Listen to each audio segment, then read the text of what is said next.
Hello and welcome to a demo of my new Max for Live device. It's called ReChord. This device is basically an alternative to Ableton's Chord device, but the main difference between this device and the Chord device is that as you're holding a chord, if you change any of these shift knobs or the toggles next to them, the chord automatically changes to the new chord while your note is being held.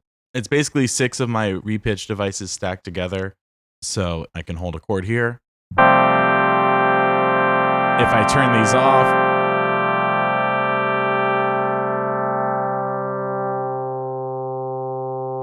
it actually changes what the chord is.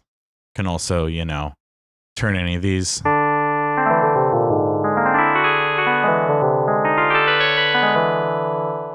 Sorry, my capture software is freaking out a little bit. It's not normally that glitchy or whatever.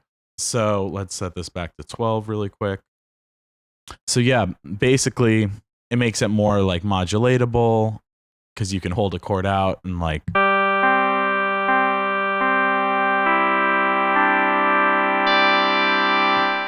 you can also obviously automate these or modulate them with an LFO or something like that. These num boxes below it, they just change the velocity of each individual note of the chord. This is just like Ableton's Chord device. So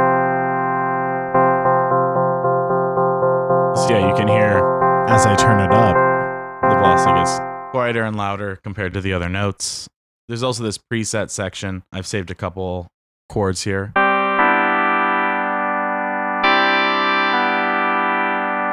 And yeah, as you switch through the presets, it'll also change automatically.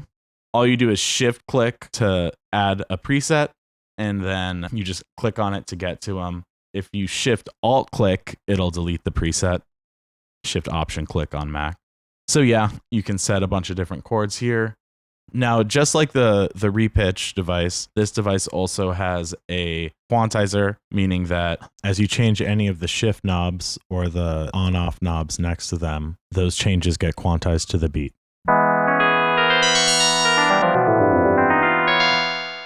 Sorry, that's a little hectic. A reminder, you can always put a scale device after it to keep everything in tune.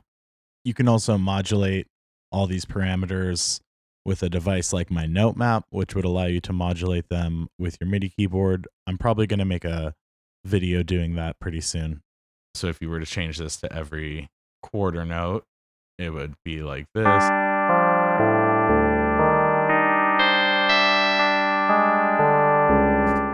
So yeah, any changes that you put into the device are going to be quantized to the beat, which allows you to do more rhythmic things. It has this range parameter, which basically means all notes above a certain note or below a certain note are going to be cut out, meaning you won't get like crazy high notes and crazy low notes. It just makes it a little bit more automatable. There's also this dupe note filter.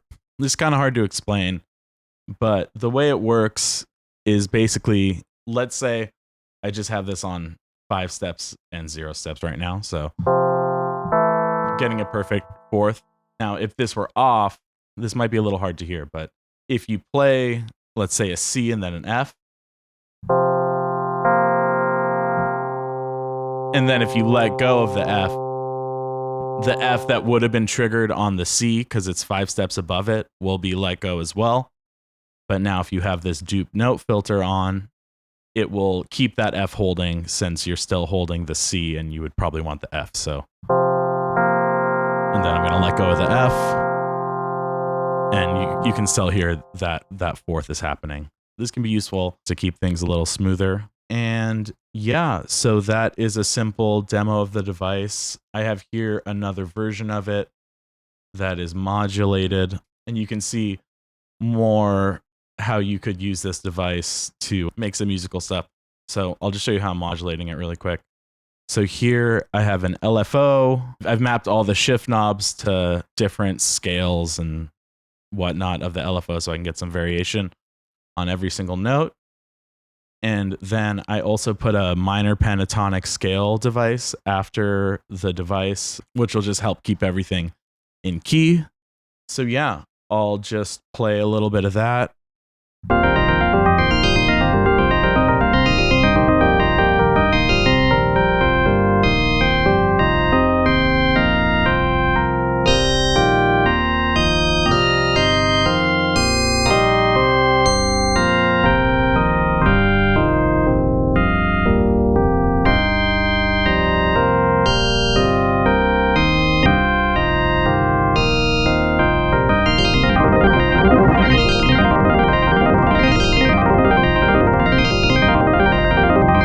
And now I'm just going to turn off the quantize to show you how fast it can do it. This is going to sound a little hectic, but whatever.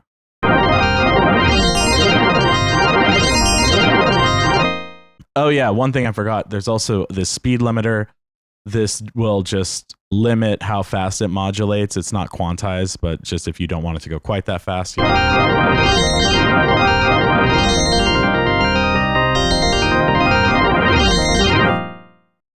So yeah, that's basically it. I'm just going to play a little bit more and have some fun here.